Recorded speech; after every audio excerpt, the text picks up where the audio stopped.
Well, Mr. Chair and colleagues on the committee, thank you very much for the opportunity to hear this bill.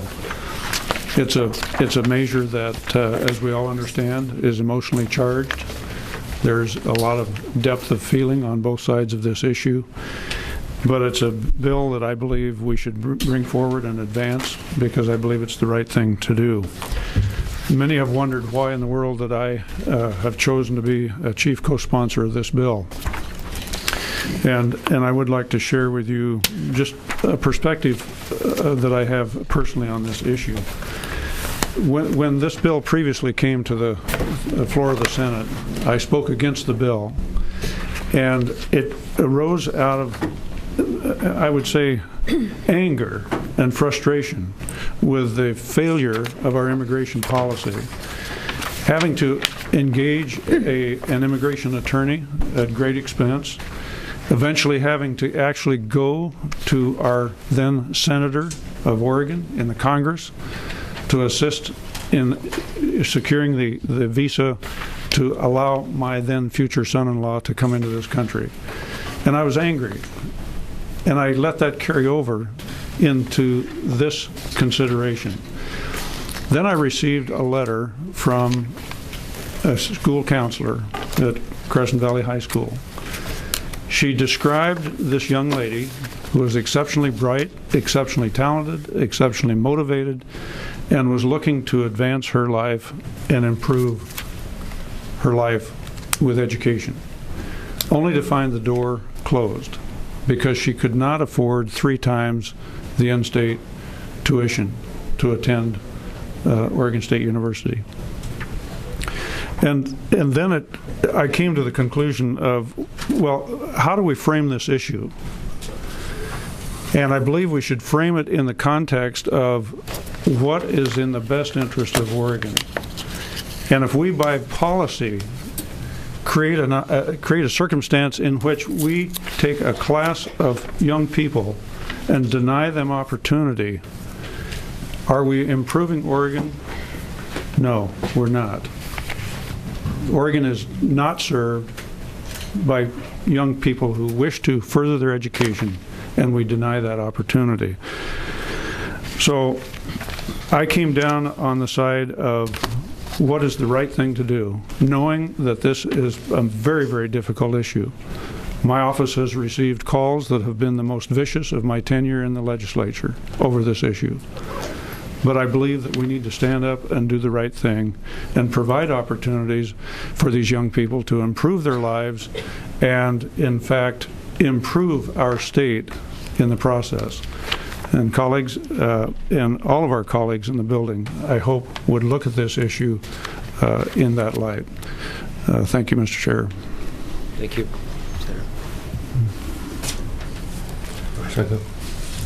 Thank you, Senator Hass, honorable Senate colleagues. I'm Michael Dembro. I'm state representative for House District 45. That's Northeast Portland to Park Rose. And I thank you for hearing this bill. It's an honor for me to present it to you, especially being flanked by these fine gentlemen on either side.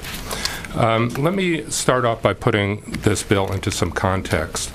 Senate Bill 742 is an important part of the effort that we're making this session to expand opportunity to more young Oregonians. We've heard again and again just how important it is for our young people to have post-secondary skills if Oregon is to come out of this recession and move our state's income level above the national average. This is the session for us to expand access to our public universities and to make sure that young Oregonians have the tools to be successful there. This committee has already passed Senate Bill 253, the 40-40-20 bill, designed to get more Oregonians a university education, and Senate Bill 254, expanding access to college credit for high school students all around the state to ease and shorten their path to a bachelor's degree. With Senate Bill 242, which is, I hear, a work in progress, you're working to make sure that more higher education budgets get spent on instruction and student success and less on administrative overhead. In the House, we're looking for ways to make textbooks more affordable.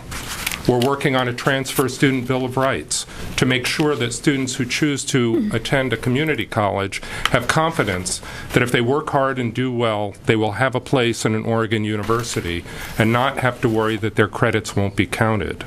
In short, we're working to expand opportunity to all young Oregonians who have the skills and the proven ability and are willing and are able to work hard. With this bill, Senate Bill 742, you'll be removing another set of barriers to higher education. There's a group of young Oregonians who have been priced out of the higher education marketplace. Even though they've grown up in Oregon, attended school here, graduated from an Oregon high school, and been accepted by an Oregon public university, they are unable to enter the university. Why? As a result of their parents' documentation status, they're not considered to be Oregon residents and must pay between 3 and 4 times the in-state tuition rate that their in-state peers pay,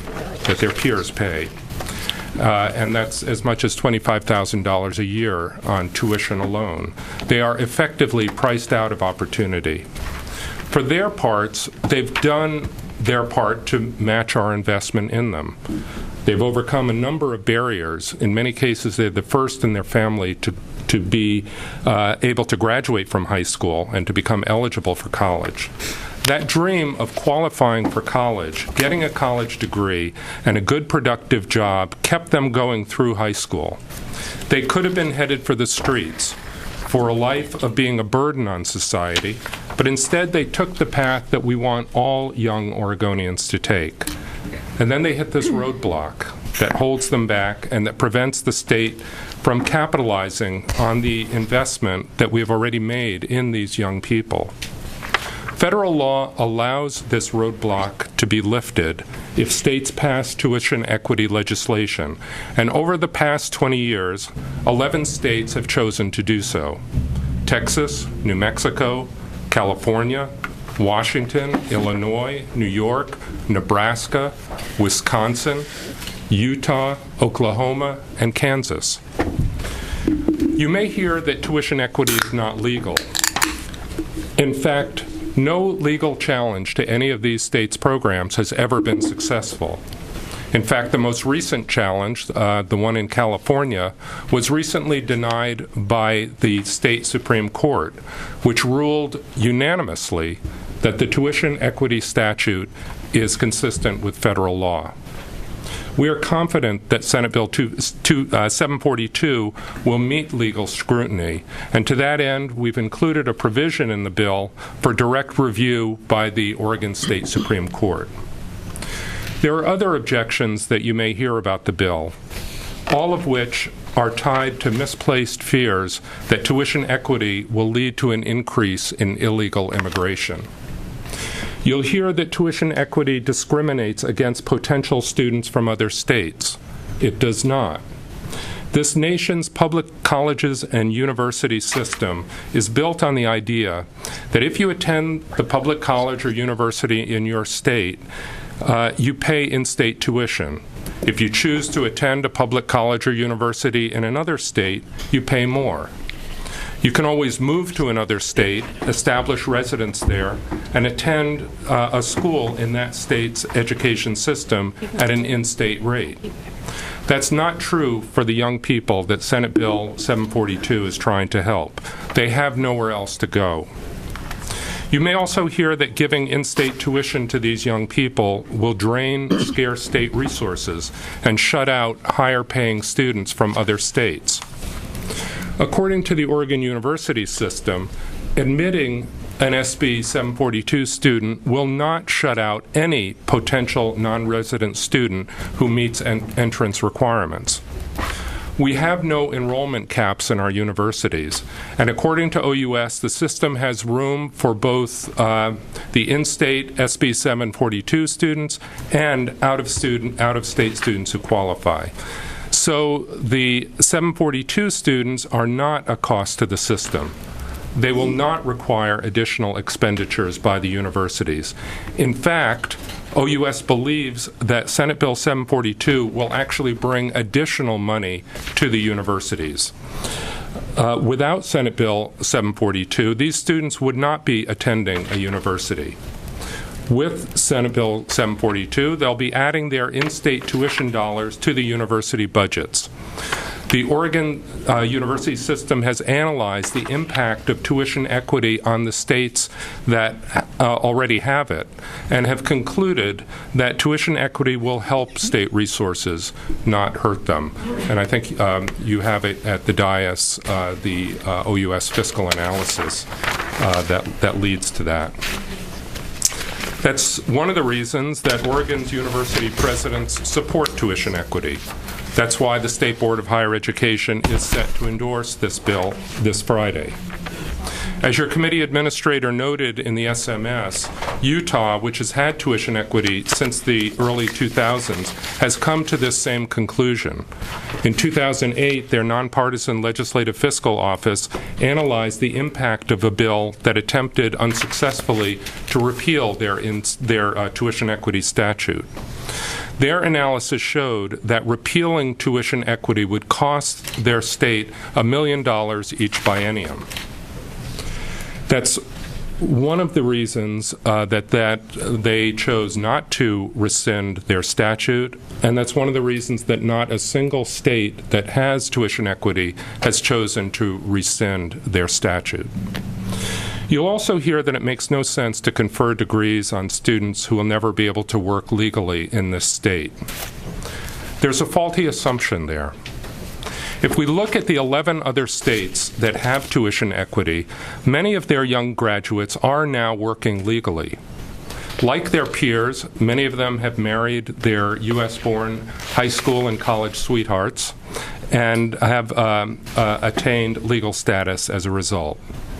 Others have had work permits given them, arranged by employers anxious to take advantage of their talent and hard-earned skills. Others have successfully gone through the legalization process while in school or thereafter.